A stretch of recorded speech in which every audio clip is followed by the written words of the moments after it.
Hello बच्चों, let's see the question. The top of the atmosphere is about 400 kilovolt with respect to the surface of the earth corresponding to an electric field that decreases with altitude. Near the surface of the earth, the field is about 10 volt per meter but still don't get any electric shock as we set out of our house is in to open because assume the house is free from electric field. Here we have given four options. A, our body is perfect insulator. B, our body and ground form an equipotential surface. And C, the original equipotential surfaces of open air remain same. And D, none of these. Now to answer this question, first we will discuss here the key concept, and here the key concept will be given as equipotential surface. तो हमारे पास जो equipotential surfaces होती हैं, ये वो surfaces होती हैं जहाँ पे जो पोटेंशियल का अमाउंट होता है वो सेम होता है. एंड वी नो दैट जब भी हमें इलेक्ट्रिसिटी को फ्लो कराना होता है उस पर्टिकुलर केस में जो पोटेंशियल का डिफरेंस है वो हमारे पास जरूर होना चाहिए. तो इक्विपोटेंशियल सरफेस का मतलब हो गया वो सरफेस जहाँ पे हर एक पॉइंट का जो पोटेंशियल होता है वो सेम होता है, यानी जो पोटेंशियल का डिफरेंस है वो जीरो के बराबर देखने को हमें मिलता है.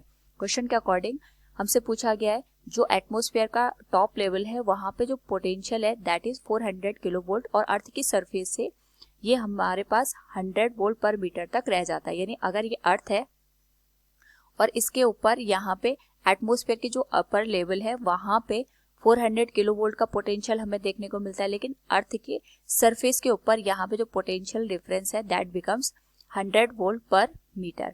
नाउ हमसे पूछा गया है कि जब हम यहाँ पे अर्थ के सरफेस पे खड़े होते हैं उस पर्टिकुलर केस में हमें यहाँ पे इलेक्ट्रिक शॉक फील क्यों नहीं होता है. तो अगर हम बात करें यहाँ पे इनिशियल कंडीशन में, अगर हमारे पास यहाँ पे लाइटनिंग वगैरह का कोई केस हो रहा है तो हमारा जो हाउस होता है, हाउस यहाँ पे जनरली मेटल का हम यहाँ पे कंसिडर करते हैं, तो ये एक तरीके से यहाँ पे जो इलेक्ट्रिक फील्ड होगा केवल ये सरफेस पे यहाँ पे एग्जिस्ट करेगा. या हम घर के अंदर की बात कर रहे हैं तो यहाँ पे जो अंदर का इलेक्ट्रिक फील्ड होगा वो जीरो के बराबर होगा, इसीलिए हमें यहाँ पे कोई भी इलेक्ट्रिक शॉक फील नहीं होता. लेकिन हम जैसे ही घर के बाहर आते हैं on the surface of the earth, उस पर्टिकुलर केस में क्योंकि यहाँ पे सरफेस पे पोटेंशियल 100 वोल्ट पर मीटर हो गया और अपर लेवल पे ये 400 किलो वोल्ट के बराबर है, तो उस पर्टिकुलर केस में हमें यहाँ पे शॉक क्यों नहीं फील होता है. इसका रीजन ये है क्योंकि जब हम अर्थ की सरफेस पे खड़े होते हैं उस पर्टिकुलर केस में हम यहाँ पे ग्राउंड के साथ डायरेक्ट कनेक्शन में होते हैं, और जब हम यहाँ पे ग्राउंड के साथ डायरेक्ट कनेक्शन में होते हैं तो इसका मतलब जितना पोटेंशियल हमारे पास यहाँ पे अर्थ का होगा उतना ही पोटेंशियल पर्सन का भी हो जाता है. यानी यहाँ पे जो पर्सन और ग्राउंड हमारे पास यहाँ पे अर्थ का गिवन है ये मिलके एक तरीके से इक्विपोटेंशियल सरफेस का फॉर्मेशन करते हैं. और जब यहाँ पे इक्विपोटेंशियल सरफेस बन गई तो इसका मतलब ये है पोटेंशियल डिफरेंस जीरो हो गया.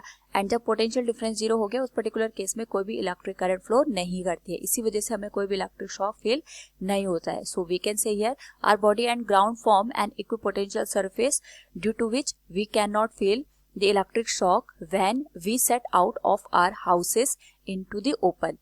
Option B will be the right answer. Hope all you understood it. Thank you and best of luck.